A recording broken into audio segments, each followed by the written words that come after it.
Good evening. The Building Bridges report has hit a critical mass following its official launch at the Bomas of Kenya, where logic and divergent views collided in a tense show of fireworks, pitting the Deputy President and die-hard proponents of the report. The document, a culmination of the handshake between President Uhuru Kenyatta and ODM leader Raila Odinga, is now ripe for public debate after months of fevered anticipation among Kenyans for the long-awaited reveal. Parliament and the 47 county assemblies will be the next stop for the constitutional review process, as the cost of holding a national referendum ignites yet another headache for the executive.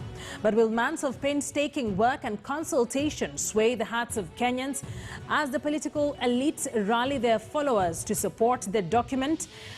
Good evening. You're joining us here on the front row, and even as you're being asked to read this particular report and make an informed decision, here we're bringing you the experts to try and unpack the report for you. To be part of this conversation, do join us on slido.com. The event code is #TheFrontRow. We're also available on Twitter at KTN News KE, at Akisa Wandera, and the hashtag is Front Row. Any questions, comments, opinions on this particular report, and especially on matters devolution that we'll be tackling today, do throw them at us on our social media platforms and on our text line on 22155, as well as slido.com. Let's take a look at who we have on our panel at this hour. Wanjiru Gikonyo is a champion for participatory devolved governance in Kenya and has over 15 years in the promotion of citizen-led accountability. As an advocate for constitutionalism, Wanjiru has been on the forefront of a number of landmark public interest cases, including the Constituency Development Fund case and the cases challenging the illegal transfer of Nairobi County functions. She's the national coordinator of the Institute for Social Accountability. Wanjiru, glad to have you here on the front row. Next, we have Dr. Alutalala Mukhwana, an advocate and a practicing advocate of the High Court of Kenya and a governance political risk analyst, joining us to try and unpack some of the amendment proposals in this particular report and what they will mean to the devolved units and to you as a Kenyan. And finally, we have Honorable Isaac Ruto, former governor for the county of Bomet and former chairperson of the Council of Governors. He's a political leader and defender of democratic principles, and he founded the Chama cha Mashinani political party on September 2016 and was a co-principal in the National Super Alliance, NASA. He was a member of parliament for Chepalungu constituency from 1997 to 2013 and has served in various House committees, including the Administration of Justice and Legal Affairs Committee and Select Committee on Constitutional Review. He also served in President Moi and Kibaki governments as Assistant Minister, Ministry of Agriculture, Assistant Minister, Ministry of Education, and Minister of Environment and Natural Resources, respectively. Thank you for joining us tonight, former Governor Isaac Ruto. Those are our guests tonight. And we also want to engage with you. I kept mentioning that this is your show too. Hence why we are asking you, do you think the BBI report is a true representation of the views and opinions of ordinary Kenyans? Do you think the BBI report is a true representation of the views and opinions of ordinary Kenyans? Text us on 22155. Tweet us at Akisa Wandera, at KTN News KE. The hashtag to use in all this is the front row. I am Akisa Wandera. Let's begin the program with some of the proposals that we have seen in this BBI report that touch on devolution. Let's quickly go through them. This is what our panelists will be focusing on at this particular hour on the front row. Let's take a look at some of the quick proposals that have gotten proponents and opposing sides clashing over this. The increase of resources to the counties from the current 15% to at least 35%, depending on how much money the national government will collect. The controller of budget granted authority to disburse up to 50% of the equitable share, of course, in the event, both houses cannot quite agree on the allocation of revenue, as we see almost every year. Other proposals touch on the establishment of the Word Development Fund for each county, and this will be at least 5% of all the county government's revenue every financial year. So MCAs, this we've seen analysts term as a sweetener for some of the county, for all the county assemblies, for them to particularly accept this particular report. So county governors will also be required, of course, in the event this passes, to designate to their deputy governors county executive committee portfolios. So then these deputy governors do not only act in the masses of the governors. Also ensure anyone contesting for governor selects a deputy governor of the opposite gender, of course, to try and bridge the gender gap currently being witnessed in the leadership in the country. And we also have political parties to nominate MCAs who contested the election, of course, to try and bridge the gap of nominations being thrown to anybody. So those who fail in the election by a very minimal margin will be nominated to these particular assemblies. Election of 2 senators per county, meaning you will be electing 1 woman and 1 man. 94 senators is what we are looking at. And of course, abolishing of women rep posts. It'll be interesting to hear what our panelists think about this. So, of course, Nairobi County, another big bone of contention. Transfer of 4 functions from the counties to the national government, that is health, transport, public works and disaster-related functions now being transferred to the national government in these particular proposals. In the event they are passed, then that is what we will witness. But Parliament will also be key in this particular aspect, because they will be required to provide mechanism for the carrying out of functions relating to the Nairobi City County that are distributed to the national government. Those are some of the quick proposals that have been made on the BBI report for that touch on devolution. But of course, issues of representation and everything else will be cropping up in this particular conversation. Let's speak to our guest tonight. And I think I'll start with you, Governor Ruto, because you were present yesterday at the Bomas of Kenya. You spoke to Kenyans who are present and Kenyans at large. And among the things you said, that you have looked for mischief in this particular document, but you have found none. Is it that this is a perfect document? Thank you very much, Madam. Can I continue? Thank you. Are you getting me? Yes, we can hear you. You can continue. Okay, thank you very much. I think, in my view, these proposals to amend the Constitution do not negate the expectations of Kenyans. In fact, they represent some of the views that were put forth by a number of presenters, including Chama cha Mashinani. I wonder whether I'm still with you. Yes, just go on. We made several proposals. Yes, we made several proposals, which in my view have been taken on board, and especially those that affect devolution. We have been very keen on ensuring that there are more resources being devolved to the counties, and then again downwards to the wards. And this has been reflected in these proposals to amend the Constitution. I have not also been comfortable with a pure presidential system of government, because in my view, that type of presidency does not quite link up with ordinary Kenyans. There is no nexus between some of the functionaries in a pure presidential system with the public, as opposed to a situation where we have members of parliament sitting in cabinet and therefore being representatives of the people. This is a blend of democracy that has been practiced all over the world, and it has worked. We have also done that in Kenya, and in my view, to a large extent, it ameliorated some of the ills that you would witness in a pure presidential system. So a number of the views, a number of the issues that have been taken on board by the BBI report, in my view, are worth being passed. And as I mentioned yesterday, I tried with a tooth comb looking for the mischief. I have not quite found it. I know a number of people have been talking about the question of the ombudsman in the judiciary. In my view, that is not exactly a mischievous inclusion. There are a lot of Kenyans who feel frustrated by certain happenings within the judiciary, and they have nowhere to go other than to plead with the specific officer in court, either a magistrate or a judge, either to disqualify himself or herself, or just go and get frustrated at home. To me, that's fine.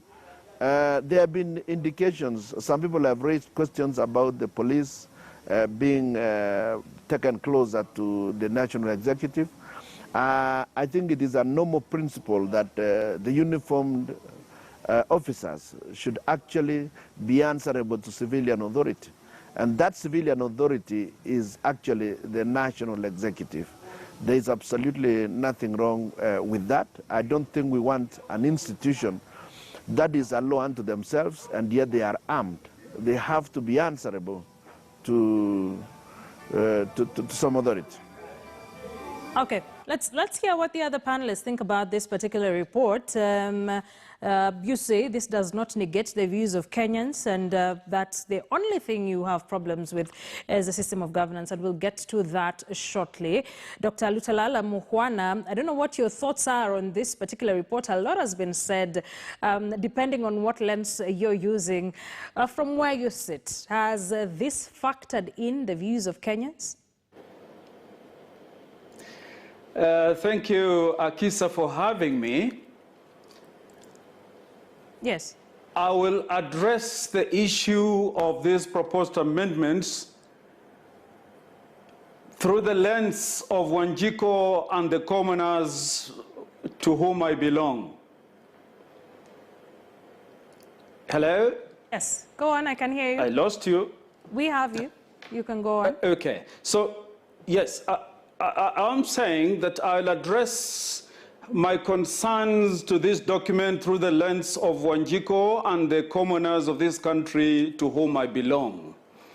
First and foremost, a very good evening to Mheshimiwa Governor Isaac Ruto. He is one politician for whom I had a lot of respect in the run-up to the 2017 elections. I sympathized with the way he was treated badly, steamrolled and bludgeoned into submission to the point that he could not get his seat, and a lot was said. So to that extent, I really, really respect him and empathize. However, I'm a bit disappointed with the intro with which he has given to say that the document encompasses all the views that were presented. Straight away, the church views have not been reflected and many other views. But since I have to give my view, number one, Akisa, when this report came, some of us said that it was not meant for you and I and the commoners. And our fears have now been confirmed. The county governments in this country are protected by the guardian angel called the senator. Indeed, the Senate is the body that is charged with the responsibility of ring-fencing and protecting and preserving the county governments. This constitution has robbed the Senate the power to ensure that devolution succeeds. And if anybody doubted Jubilee's government in its resolve to dilute and eventually diminish devolution, look no further than this. The Senate ought to be the upper house, whereas the National Assembly ought to be the lower house. Because in traditional bicameral systems of parliament, the Senate is always the upper house. And so these proponents of BBI should have made up their mind whether they want a bicameral parliament or whether they want a unicameral parliament, in which case they'll have their National Assembly over which they have exercised tremendous control, intimidation, and influence. Number two, the county government has a budget. Under the law, as enshrined in the County Governments Act, I beg your pardon, each year the County Government Assembly is supposed to pass what is called the Integrated development plan. The Assembly has the authority to distribute the funds received in the county as they deem fit, and therefore nothing stops the county assemblies as we speak to decide and pass a legislation that is county specific, to say that each ward will be entitled to 5%. We do not need to go through a referendum to give the county's wards 5%. As a matter of fact, there is a county already, I think in Meru or Igembe, if I'm not mistaken, which already has a county, has a ward development committee. Number 3, when we are told that now the counties will have more cash, nothing could be further from the truth. Right. The money, the 5% that is being given to wards, is actually a slice of what the county government is getting. So let not the central government dupe the MCAs to think that the national government is increasing money to them. All right, and we'll get to that. Because the Yes. Finally, if you allow me. Yes. The amendment to remove the National Police Service and bring the National Police Council is the most dangerous amendment that can be proposed, because Akisa, what they're proposing to do is this: that the National Police Council will be answerable to the Minister for the time being of Interior and the PS. This constitution, if passed as they are planning, will take effect from this next year. And therefore, Honorable Matiang'i and Honorable Kibicho will be the one in charge of the police. Need I add more? Yes, we are in trouble. You've made quite some points. I'd like to get the initial thoughts from Wanjiru Gikonyo as well.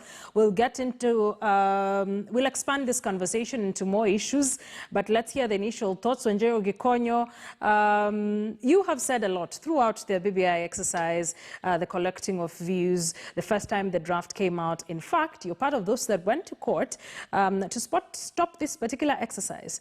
From what you saw at Bomas and maybe your perusal of this entire report, what stands out for you?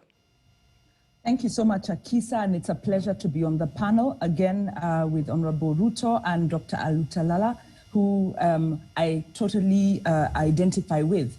And I also want to echo, as he said, we've been in the trenches with Governor Ruto, fighting for devolution. And Governor Ruto, I need to encourage you. The fight for devolution actually is picking up gear. We need you to come back to this side and speak the truth to Kenyans, because BBI is re-centralizing. It is giving, on one hand, this promise of 35% of the revenue raised nationally, which is a good provision. But the big lie in BBI is that there is nothing stopping the national government from giving that amount now. The Constitution gives a minimum amount. If there was political will, counties would be having that money. The reason counties don't have that money last year and this year, counties for 3 months did not have their share of revenue because they were fighting to get over the minimum of 17%. From the national government. And it's only after people died, after there were threats of dissolution of parliament and all kinds of things going to court, that the national government agreed to release, this year they agreed to release an additional 50 billion. Why did they wait for people to die? Because the crisis we are having, and I think if you asked were the views of Kenyans taken on board, and I want to say that the BBI process is a curated process. The questions informing the BBI were an agreement between Raila Odinga and Uhuru Kenyatta, President Uhuru Kenyatta and Honorable Raila Odinga. And the process was also a curated process, forcing Kenyans to deviate from the issues of the day. The issues of the day were that our electoral process was manipulated and undermined to the extent that the Supreme Court told us it was impossible to verify the results of the election. There was election rigging, computer-generated results. And this is what caused the standoff, what caused Kenyans to die. It wasn't because Kenyans have different ethnicities. It wasn't because of fighting over resources. No, it was because of political impunity. And those, if Kenyans had been asked at the time, what's the big question? They would have asked, who killed Chris Msando? We want to know. Who is it that was able to manipulate and undermine and interfere with the IEBC to the point where the chair himself was saying he doesn't know about the results? Who was it that interfered with our Form 2As? Who is it that interfered with the servers? Up till this day, we do not know. And the questions that were framed by the president and Honorable Raila Odinga avoid that question. So the BBI process from the very word go was never intended to respond to the issues of citizens. So once you take place in a curated process, then your outcomes are going to be skewed. And in fact, what we are seeing is a report that on one hand purports to give an additional, if you look at today's figures, it would be about 800 billion to counties. But in reality, government doesn't have 800 billion to give. And I completely agree with what Dr. Alutalala is saying, which is, be very careful. If we agree to these constitutional amendments, we also have to be careful about some of the legislative amendments. What we are doing is re-centralizing power. Right. There's power. First of all, we are interfering with the separation of powers. The independence of the judiciary is at risk.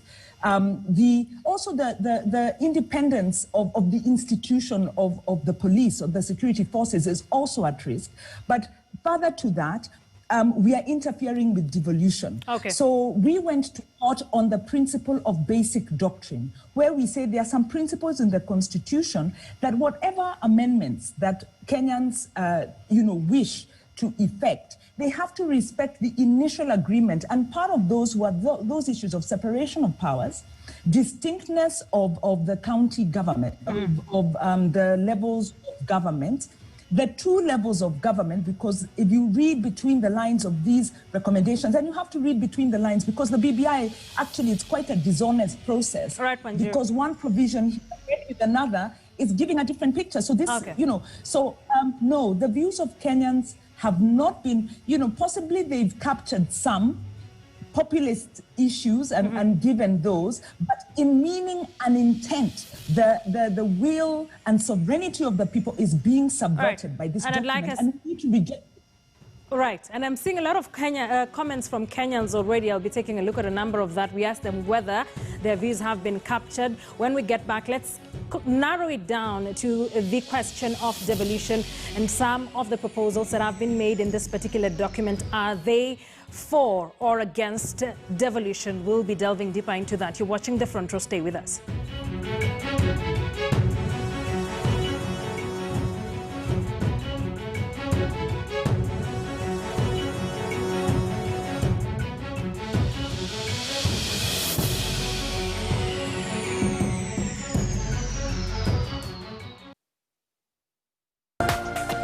This is KTN News.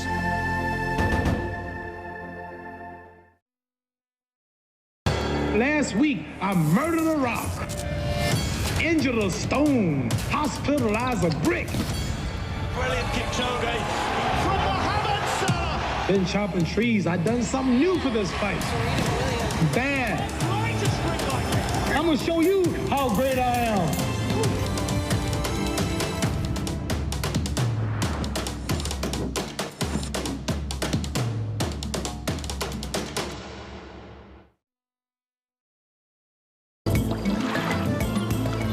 There's an indescribable appreciation for the things that get taken from us, especially if we get to experience them again. In the face of COVID-19, the great outdoors were taken from us. We couldn't take trips across counties to our favorite spots, whether for luxury, a great time with the family, or any other reason for that matter. But with the Ministry of Health guidelines, guess what? We can do it all again.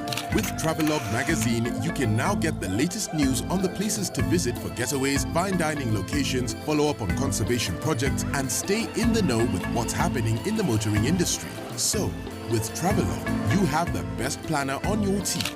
Better still, For updates on what's new in the meantime, between time, be sure to visit travelog.ke or check out our social media pages on Facebook and Instagram for a taste of what Kenya has to offer. Travelog, Jione Kenya.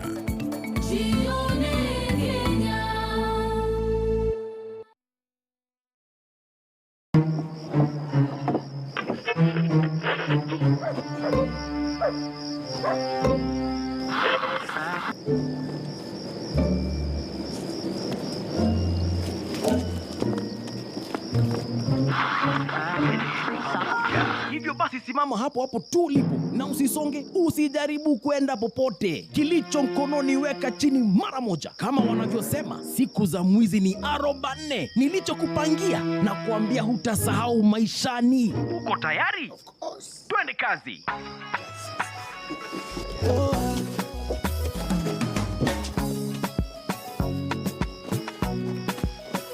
Kucheza sauti amenifanya na misitu, mwambia siogope, Ali ni kipenzi cha watu, tafanya party nyumbani, hiyo yote kwa ajili yake, tena sije peke yake, siogope. Ukisikiliza Radio Maisha, kila mtu atakuunga. Hiyo yote kwa ajili yake.